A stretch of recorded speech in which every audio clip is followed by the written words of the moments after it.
सभी शिक्षक साथियों को मेरा प्रणाम और मेरे इस चैनल में पुनः आपका स्वागत है। साथियों, स्कूल एजुकेशन पोर्टल पर मासिक परीक्षा का डाटा फीडिंग का ऑप्शन खुल चुका है। आप अपने बच्चों का डाटा जो है मासिक परीक्षा का डाटा एजुकेशन पोर्टल पर फीड कर सकते हैं। लेकिन बहुत सारे शिक्षक साथियों की बहुत तरह की क्वेरीज हैं कि वे बच्चे सर्च नहीं कर पा रहे हैं, वे बच्चों का सत्र परिवर्तन नहीं कर पा रहे हैं और वे बच्चों को उनकी अप्रोप्रिएट क्लास में नहीं प्रमोट कर पा रहे हैं। सभी समस्याओं के समाधान मेरी 2 वीडियोस में आपको मिल जाएगा, उनके मैं लिंक डिस्क्रिप्शन बॉक्स में दे दूंगा। साथ ही पोर्टल पर बच्चों के मासिक परीक्षा डाटा भरते हुए आपने क्या क्या सावधानियां रखनी है और स्टेप बाय स्टेप आप क्या करें कि आप इजीली अपने विद्यालय के समस्त बच्चों का डाटा पोर्टल पर फीड कर लें।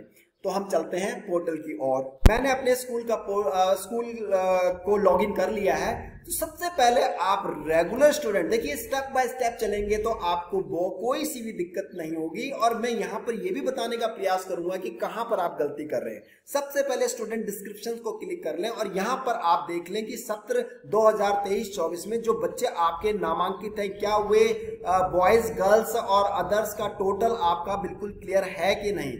यदि ये नहीं है तो आप डाटा फीड नहीं कर पाएंगे प्रॉपर। उसके बाद दूसरा स्टेप लेंगे, आप रेगुलर स्टूडेंट्स में स्टूडेंट लिस्ट जरूर देख लेंगे। स्टूडेंट लिस्ट में आप हर क्लास के, देखिए यहां पर ये बात ध्यान रखने वाली है कि total regular student in unit 19 थे और रेगुलर स्टूडेंट डिटेल फाइल्ड 19 है और रिमेन रेगुलर 0 ही होना चाहिए, तभी आप आगे बढ़े, अन्यथा की स्थिति में आप बीच में फंस जाएंगे। इस तरह से आप प्रत्येक क्लास के बच्चे देख लें कि वास्तव में वे इसी सेशन में है भी कि नहीं, या आपने उन्हें प्रमोट या डिमोट करके तरीके से लाए कि नहीं। तो इस तरह से आपको बच्चों की लिस्ट देख लेंगे और कंफर्म हो जाएंगे कि वो इसी सत्र में उस क्लास में अप्रोप्रिएट क्लास में है। उसके बाद तीसरा स्टेप आप लेंगे, यदि अप्रोप्रिएट क्लास में नहीं है या उन्हें आपने प्रमोट और डिमोट करना है तो वो कैसे करना है, उनकी वीडियोस के लिंक मैं आपको डिस्क्रिप्शन बॉक्स में डाल दूंगा, उन्हें आप देख लेंगे। अगर उन 2 वीडियोस को आप प्रॉपर देख लेंगे तो आपको बहुत आसानी होगी और आपकी समस्याओं का पूरा समाधान हो जाएगा। अब दूसरा स्टेप आप लेंगे, यहां पर आप कंफर्म हो गए अपने बच्चों को देख के। उसके बाद सब्जेक्ट इनरोल्ड क्लास वाइज तीसरा स्टेप आप लेंगे। इसमें आप सारी क्लासेस का देखो 23-24 जो सेशन दिखा रहा है उसमें क्लास 1 में आपकी मैथ्स, हिंदी और इंग्लिश, मैथ, हिंदी और इंग्लिश सेकंड क्लास में, 3rd, 4th, देखिए यहाँ पर 5th क्लास का मैंने जानबूझ के हटा लिया क्योंकि मैं यहाँ पर पहले डाल चुका था, तो आपको डेमो के लिए मैंने इसको छोड़ दिया। 5th क्लास में आप इसको पूरा सिलेक्ट कर लेंगे क्योंकि अब आपके पास टैबलेट भी मौजूद हो गया, आप टैबलेट से भी कर सकते हैं। इसको मैंने ऐड कर लिया और सक्सेसफुली आपको डेमो के लिए मैंने दिखाने के लिए इनको मैंने क्या कर लिया, यहाँ पर ऐड कर लिया। अब 5th क्लास तक ऐड हो गया, ये तीसरा स्टेप। अब जाइए चौथे स्टेप में, आपने इनरोलमेंट, अब सब्जेक्ट क्लास वाइज आ गया। स्टूडेंट सब्जेक्ट इनरोलमेंट में प्रत्येक बच्चे को उसके सब्जेक्ट के साथ जोड़ना है। माना मैं 5th क्लास को लेता हूं, 5th क्लास के जो भी बच्चे होंगे यहां पर शो होने लग जाएंगे, उनके क्या करूंगा मैं, यहां पर उनके सब्जेक्ट उनके साथ ऐड करने का प्रयास करूंगा। देखिए मैंने ये सब्जेक्ट ऐड कर लिए, 5 सब्जेक्ट मैंने ऐड कर लिए। जाहिर सी बात है इस बच्चे का सब्जेक्ट मैंने क्या कर दिया, इसमें ऐड कर लिया, सॉरी रीसेट कर दिया, मैंने सबमिट करना है। ये सक्सेसफुली सबमिट हो गया। अब ध्यान रखने वाली बात है, यहाँ पर टीचर्स की बहुत सारी क्वेरीज थी कि हमारे बच्चों के क्या नहीं दिख पा रहे हैं, हमारे बच्चों के पूरी स्ट्रेंथ नहीं दिख पा रही है। जब हम देखिए मैंने इस बच्चे का यहाँ पर ऐड कर लिया, सब्जेक्ट ऐड कर लिया। अब उसके बाद मैं कहाँ जाता हूँ, मंथली असेसमेंट, मैंने सिर्फ माना एक ही बच्चे का, मैं 4th क्लास उठा लेता हूँ ताकि आपको कंफर्म हो जाए कि गलतियां कहाँ हो रही है। 4th क्लास में मैंने सब्जेक्ट, देखिए सिर्फ 2 बच्चे के सब्जेक्ट सिलेक्ट किए जबकि मेरे पास 5 बच्चे यहाँ मौजूद हैं।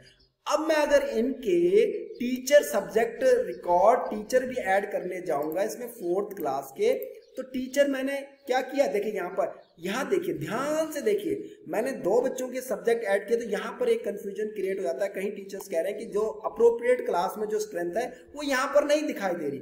जाहिर सी बात है, आप 2 बच्चों का सब्जेक्ट ऐड कर रहे हैं तो 2 ही बच्चों का यहाँ पर इनरोलमेंट दिखाई देगा। लेकिन यदि आप यहाँ पर गलती कर चुके हैं, आप माना इन पे गलती कर चुके हैं, तो आप क्या करें, माना आप इसको सबमिट कर चुके हैं, 2 ही बच्चे, जबकि आपकी क्लास में माना 10 बच्चे थे, लेकिन आपने 2 ही बच्चों को ही सिलेक्ट करके इसके अप्रोप्रिएट टीचर जो सब्जेक्ट टीचर है उन्हें ऐड कर लिया और प्रीव्यू करते फाइनल सबमिट भी कर लिया। तो घबराएं नहीं, फाइनल सबमिट आपका हो गया ओके। सिर्फ 2 बच्चे, जबकि मेरी इस क्लास में 5 की स्ट्रेंथ थी। अगर ऐसी गलती आप कर चुके हैं तो आप यहां पर एक डिलीट का ऑप्शन आएगा, जैसे ही उसे डिलीट कर दें ये दोबारा से आपके लिए यहाँ ये एक नया ऑप्शन खुल गया कि आप दोबारा से, आपने ये डिलीट कर चुके हैं, आप दोबारा मंथली असेसमेंट में जाएं। पहले टीचर स्टूडेंट डाटा, देखिए टीचर फॉर सब्जेक्ट, सभी टीचर्स जो फॉर सब्जेक्ट, फिर दोबारा दिखा देता हूं ताकि आप यहाँ कंफ्यूजन का, आप 2 ही बच्चे दिखा रहे हैं लेकिन हमें 4 बच्चे चाहिए। हम यहाँ पर एडिट नहीं करेंगे, यहाँ पर हम फिर वापस जाएंगे, इनरोलमेंट में जाएंगे, सब्जेक्ट इनरोलमेंट क्लास वाइज की जगह स्टूडेंट सब्जेक्ट इनरोलमेंट में क्लिक करेंगे और सारे बच्चे जो क्लास 4th के सारे बच्चों के साथ उनके अप्रोप्रिएट सब्जेक्ट क्या कर लेंगे, जोड़ लेंगे। थोड़ा सा टाइम ले रहा है, वेट कीजिएगा। तब तक आप इस चैनल में नए हैं तो जरूर सब्सक्राइब कीजिएगा, आपको इस तरह की इंफॉर्मेटिव वीडियोस मिलती रहेंगी। तो देखते हैं क्या होता है, वेट कर लेते हैं, वेट अ व्हाइल। यहां देखिए मैं 3rd बच्चे का भी सब्जेक्ट ऐड करने की प्रैक्टिस में जा रहा हूं। ऐसे मैंने सारे बच्चों के, आप समझ गए होंगे, सारे बच्चों के सब्जेक्ट में ऐड कर लूंगा। अब बात आती है कि मंथली असेसमेंट में अब क्या करना है आपने। मंथली असेसमेंट में ध्यान रखिए, मैं होम में चला जाता हूं वापस। मैं मंथली असेसमेंट में जितने बच्चों के आप सब्जेक्ट ऐड करें या जितने बच्चों के टीचर ऐड कर पाए, उन्हीं का आप स्टूडेंट डाटा एंट्री फॉर्म उन्हीं का आप भर पाएंगे।